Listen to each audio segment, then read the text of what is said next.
Hello दोस्त, नमस्ते, प्रणाम। कैसे हैं आप लोग के लिए बहुत ही प्यारा सा एक छठ माता की गीत लेके आई हूँ। अर्ज कर रही हूँ छठ माता से आने के लिए आग्रह कर रही हूँ। आप लोग इस गीत को सुनिएगा, अपना आशीर्वाद प्यार बुरा दीजिएगा। जय छठ मैया।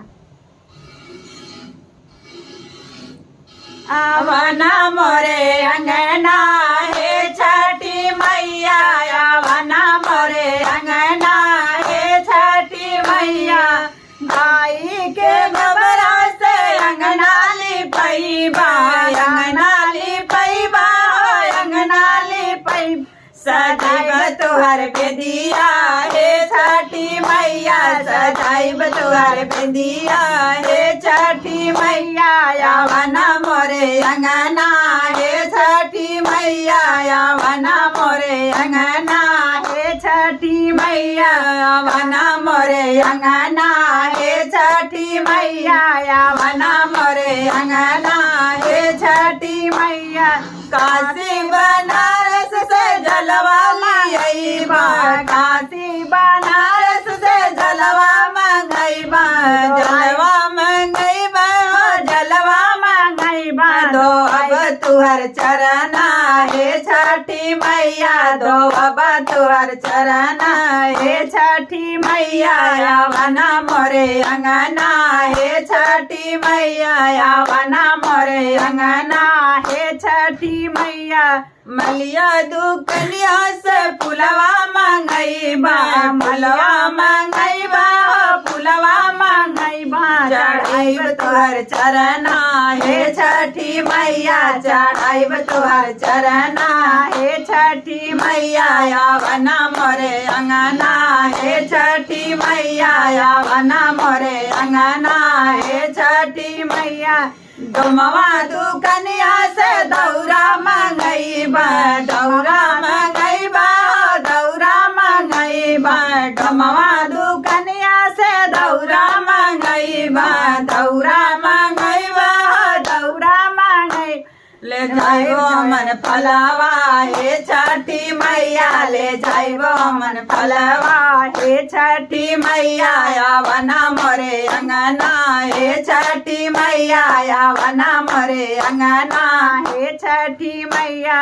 घोसी बजरिया से फलवा मंगैबा, जियनपुर बजरिया से फलवा मंगैबा। सजाइबो मन फलवा हे छठी मैया, सजाइब तुहर बेदिया हे छठी मैया। आवना मोरे अंगना हे छठी मैया, आवना मोरे अंगना हे छठी मैया। कहरा के घरवा से कोसिया ले आइबा, कहरा के घरवा से कोसिया मंगैबा, कोसिया मंगैबा, कोसिया मंगैबा। बराइबो मन चलवा हे छठी मैया, बरबा हम कसिया हे छठी मैया, बरबा हम कसिया हे छठी मैया। आवना मोरे अंगना हे छठी मैया, आवना मोरे अंगना हे छठी मैया। कोहरा के घरवा से कोसिया मंगैबा, कोसिया मंगैबा, कोसिया मंगैबा। बरबा हम कोसिया हे छठी मैया, बरबा हम कोसिया हे छठी मैया। आवना मोरे अंगना हे छठी मैया, आवना मोरे अंगना हे छठी मैया। जाई बनारस से चुनरी ले आइबा, जाई आइबा, चुनरी ले आइबा। ओढ़ाइब तुहर चुनरी हे छठी मैया, ओढ़ाइब तुहर चुनरी हे छठी मैया।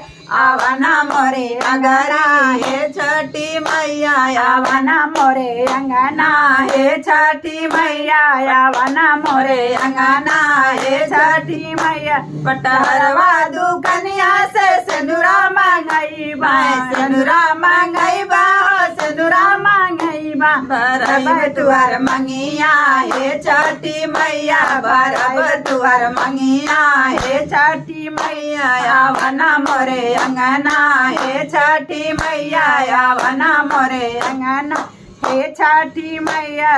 सोने की थाली कपूर की बाती, सोने की थाली कपूर की बाती, उतरब तुहर आरती हे छठी मैया, उतरब तुहर आरती हे छठी मैया, आवना मोरे अंगना हे छठी मैया, आवना मोरे अंगना हे छठी मैया, आवना मोरे अंगना हे छठी मैया।